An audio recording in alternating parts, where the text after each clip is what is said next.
Bismillahirrahmanirrahim. Assalamualaikum warahmatullahi wabarakatuh. Video ini coba saya buat untuk menjelaskan kepada Anda semua mengenai bagaimana cara membuat proposal penelitian yang baik. Untuk saat ini, bagi Anda mempelajari isi dari proposal penelitian ini sangat penting sekali. Karena bisa jadi semester depan atau tahun depan Anda sudah menghadapi skripsi atau tugas akhir. Anda harus mengetahui apa saja sih yang harus ada dalam sebuah proposal penelitian. Skripsi atau tugas akhir itu Anda dituntut untuk melakukan sebuah penelitian. Penelitian yang dimaksud adalah penelitian yang dilakukan oleh peneliti boleh menggunakan data primer maupun data sekunder. Namun, sebelum Anda melakukan sebuah penelitian, Anda harus membuat sebuah proposal penelitian. Kenapa kok harus ada proposal penelitian? Karena dengan adanya proposal penelitian, dosen pembimbing atau dosen penguji itu akan mengetahui rencana Anda dalam melakukan penelitian itu seperti apa. Apakah sudah betul dalam membuat alurnya? Apakah sudah betul dalam langkah-langkahnya? Maka dari itu, membuat proposal penelitian itu tidak sembarangan.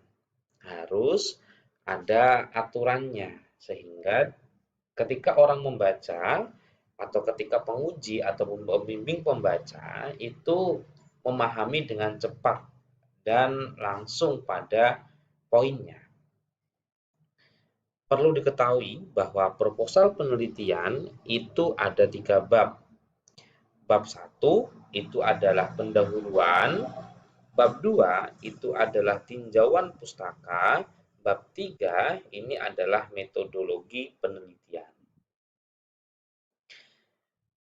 Kita berbicara bab 1 dulu, terkait pendahuluan.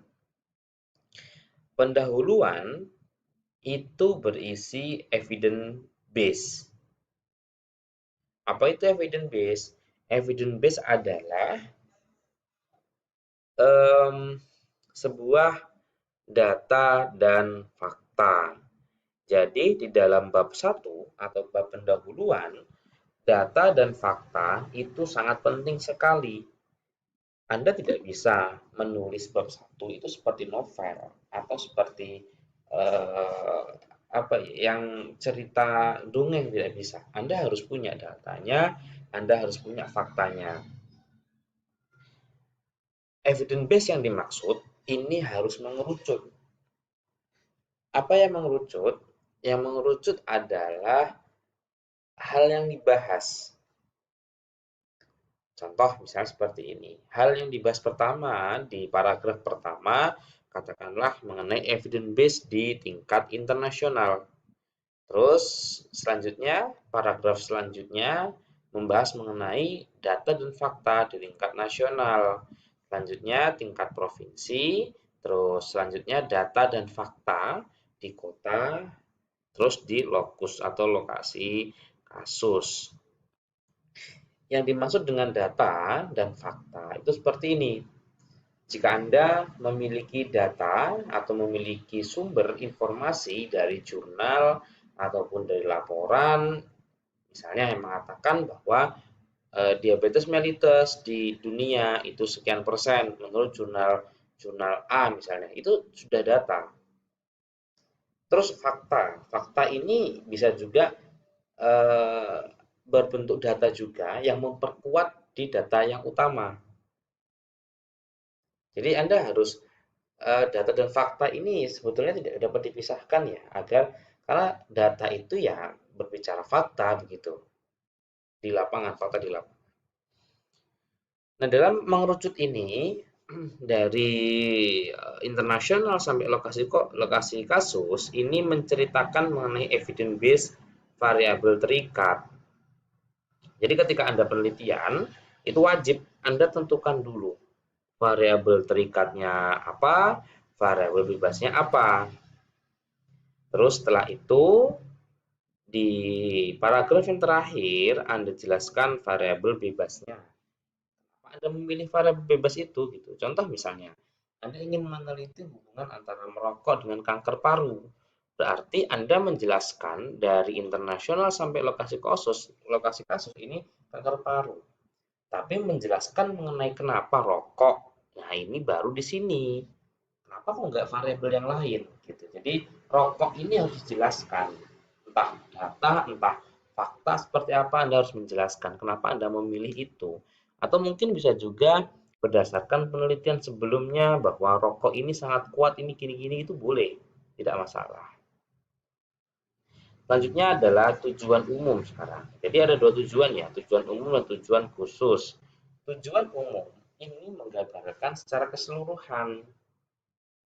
Misalnya begini, katakanlah variabel bebasnya ada 4, ya, ada 4, terus terikatnya 1.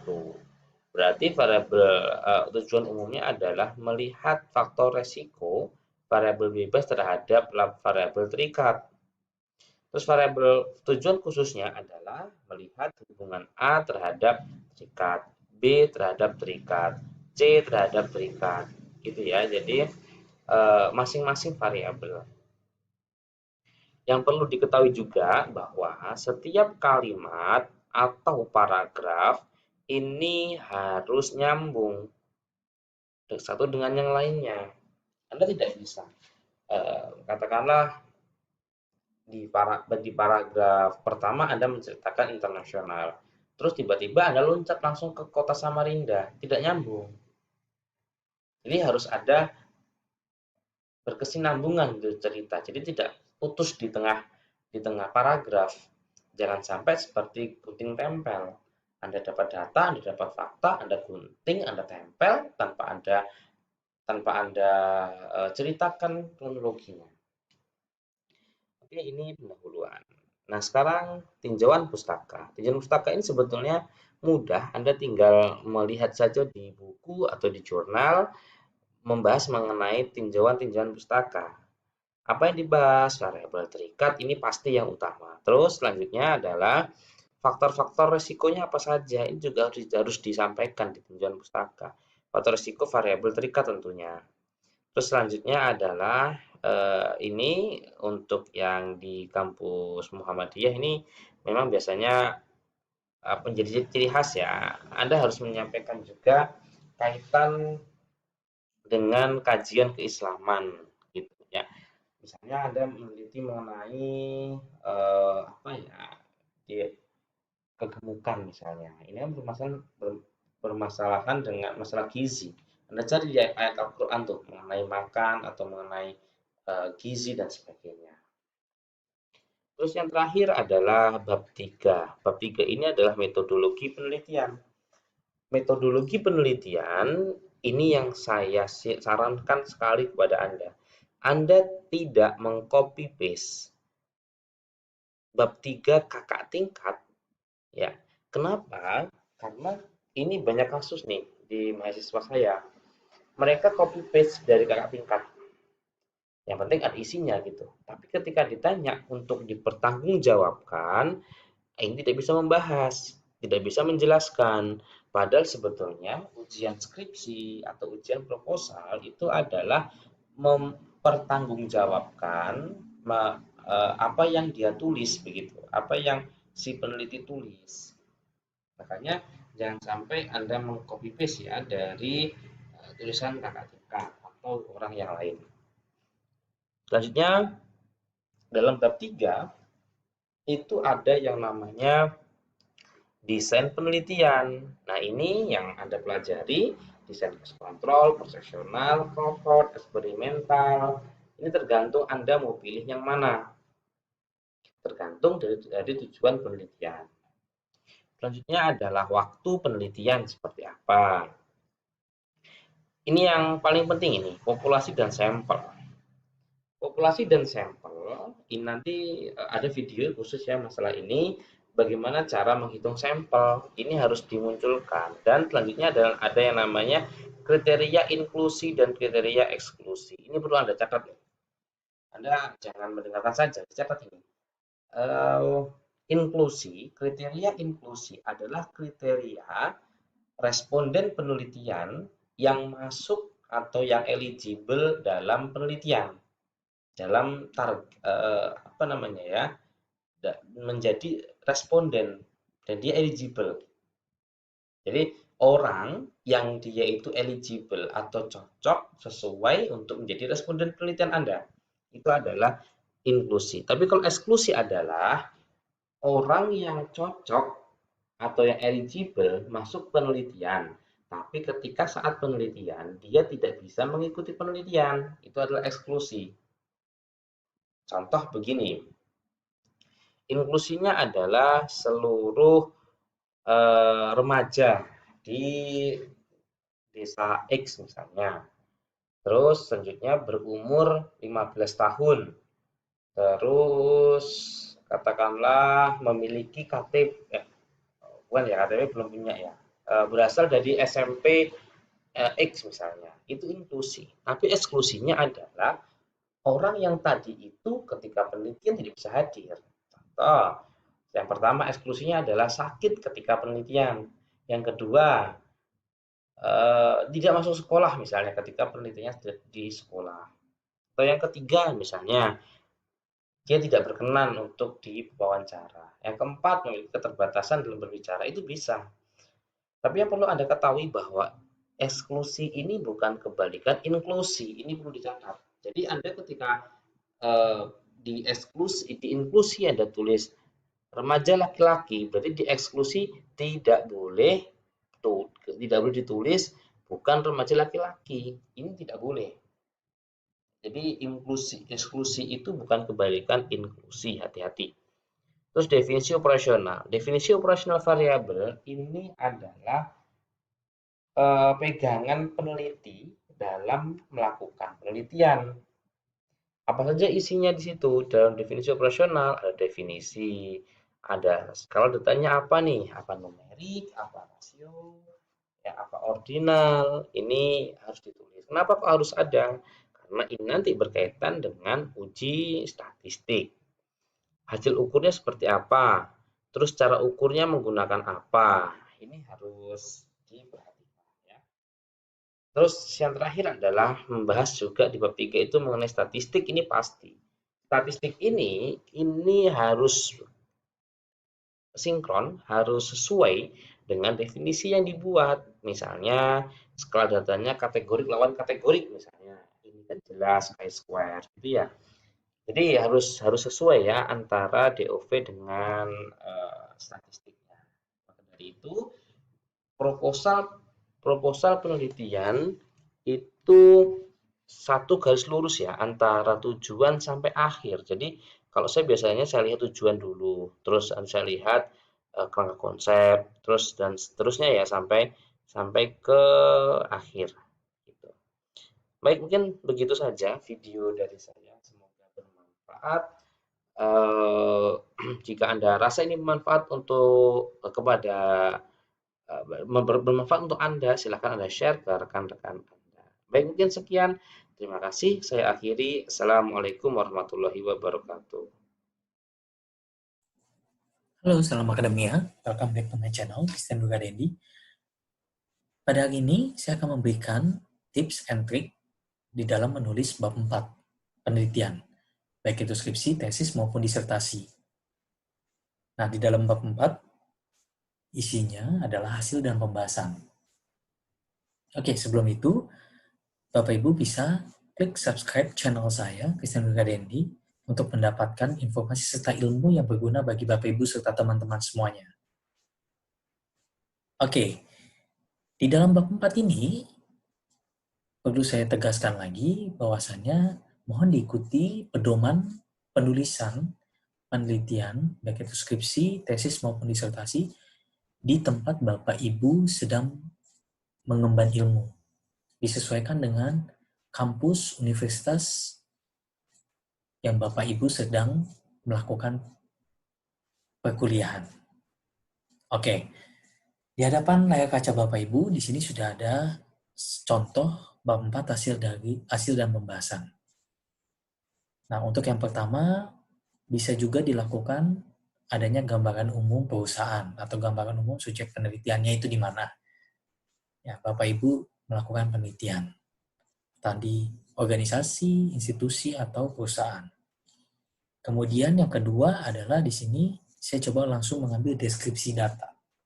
Nah, dari kuesioner yang sudah saya bagikan di bab 3 yang sudah saya buat, kemudian saya bagikan kepada responden, kemudian responden sudah isi dan sudah memberikan feedback kembali kepada saya, di sini kita olah atau memberikan informasi. Nah, deskripsi data ini bisa dari atau bisa kita ambil profil respondennya. Saya bagi misalkan jenis kelamin, usia, pendidikan terakhir, status. Nah, Bapak Ibu bisa menambahkan sesuai dengan kepentingan penelitian Bapak Ibu. Apa-apa saja yang dibutuhkan. Oke. Kemudian, selain dari profil responden, yang selanjutnya adalah deskriptif jawaban responden. Ini yang akan kita analisis. Atau biasa kita sebut analisis deskriptif. Nah, dari pernyataan yang kita berikan kepada responden, ini yang kita olah datanya. Berapa banyak responden tersebut yang menjawab sangat tidak setuju atau sangat tidak sesuai, itu bebas. STS sampai dengan SS, sangat setuju. Misalkan STS 1, kemudian TS 2, N3, S4, sampai dengan SS itu 5. Kita olah. Nah, dari sini kita bisa mendapatkan insight atau informasi. Oh, berapa banyak responden yang menjawab sangat tidak setuju. Nah, ini adalah variabel misalnya kinerja karyawan yang diukur dari 12 indikator. Nah, kesalahan yang kerap kali terjadi adalah mahasiswa hanya mendeskripsikan ini saja. Padahal ini bisa dijadikan satu informasi bagi stakeholder, khususnya adalah di tempat Bapak Ibu teliti. Kita bisa melihat dari indikator tersebut yang paling besar apa, yang paling mewakili variabel ini itu apa. Sehingga perusahaan atau organisasi atau institusi tersebut dapat mempertahankan indikator tersebut. Karena indikator tersebut yang paling tinggi, yang mewakilkan, misalkan. Kemudian, dari indikator tersebut kita bisa mengambil yang paling rendah itu apa. Sehingga stakeholder itu bisa mengambil langkah-langkah yang strategis untuk meningkatkan indikator yang masih lemah tersebut. Dan itu yang akan kita bahas nanti di video saya selanjutnya mengenai bab 5 penelitian. Oke ya. Nah, dari sini misalkan yang paling tinggi adalah kita lihat 4,4. Berarti indikator yang paling tinggi ini, nomor 6. Kita lihat yang paling rendah, ini apa? Oh, ini yang 3,84. Kita lihat di sini nggak ada 3,8. Berarti ini adalah indikator yang paling rendah. Nah, ini yang kita akan masukkan di dalam implikasi. Dan indikator yang paling tinggi itu yang merefleksikan, itu akan kita jelaskan di kesimpulan. Oke, kita lanjut ya. Selanjutnya mengenai setelah analisis deskriptif yang kita sudah jelaskan, analisis deskriptif kita jelaskan paparan satu-satu, tetapi better kalian jelaskan yang mana indikator yang paling kuat dan yang mana indikator yang paling lemah, yang akan kita gunakan di bab 5 kesimpulan. Oke. Selanjutnya adalah kita mengukur model. Nah, di sini saya menggunakan SEM, Structural Equation Model, menggunakan aplikasi ListRel. Nah, di sini indikator tersebut yang harus kita ukur dulu terlebih dahulu. Ya. Validitas dan reliabilitasnya. Nah, di SEM ada istilah uji convergent validity, kemudian construct reliability. Nah, di sini kita harus menilai validitas dan reliabilitas. Bapak Ibu yang menggunakan regresi pun juga sama, mengukur dulu. Apakah pernyataan-pernyataan yang diberikan kepada responden sudah valid atau belum? Sudah reliable atau belum? Kalau yang tidak valid, kita drop. Kalau yang valid, kita gunakan. Kita lanjutkan. Ini yang kita jelaskan juga di bab 4. Kalaupun di regresi, Bapak Ibu juga jelaskan. Oke. Selanjutnya adalah penilaian model fit. Nah, di SAM itu ada istilah namanya goodness of fit. Penilaian model fit. Apakah model penelitian kita sudah fit atau belum? Kalau belum fit, kita harus koreksi. Kalau sudah fit, berarti kita harus lanjutkan untuk menguji hipotesis. Oke, Bapak Ibu misalkan menggunakan regresi. Ada yang namanya uji asumsi klasik. Nah, setelah menghitung validitas dan reliabilitas, kita menganalisis apakah sudah memenuhi uji asumsi klasik. Nah, kalau di SAM, ini menilai model fit, goodness of fit. Nah, saya coba memberikan pemahaman sehingga menjadi insight bagi Bapak Ibu serta teman-teman semuanya bila menggunakan SAM dan bila menggunakan regresi. Ya. Oke, di sini untuk menilai model fit itu ditentukan ada 3. Ya, goodness of fit terdiri dari 3 ukuran, yaitu absolut, parsimoni, dan komparatif. Nah, di sini ini harus terwakili. Karena di dalam goodness of fit itu banyak indikator-indikator penilaian. Dan ini adalah, misalkan ini adalah dimensinya. Nah, setiap dimensi harus ada indikator di bawahnya. Dan tidak boleh kurang dari 3 ini. Jadi ini harus terwakili. Ya. Nah, untuk lebih jelasnya silakan Bapak Ibu melihat video saya mengenai analisis goodness of fit yang sudah saya jelaskan sebelumnya. Oke, di sini setelah kita jelaskan goodness of fit atau penilaian model fit, baru kita menguji hasil penelitian atau uji, mulai masuk ke uji hipotesis. Ya, di dalam SAM, kita akan menggunakan t-value untuk mengukur atau menguji. Nah, kalau di regresi, Bapak Ibu menguji hipotesis. Misalkan sig-nya. Maka sig 0,05 berarti diterima atau ditolak. Apakah ada pengaruh atau tidak? Nah, kalau di SAM menggunakan t-value. Di atas 1,96. Itu misalkan ada pengaruh antara variabel X ada variabel Y. Misalkan seperti itu. Nah, setelah t-value kita juga bisa mengukur berapa besarnya pengaruh menggunakan standardized solution.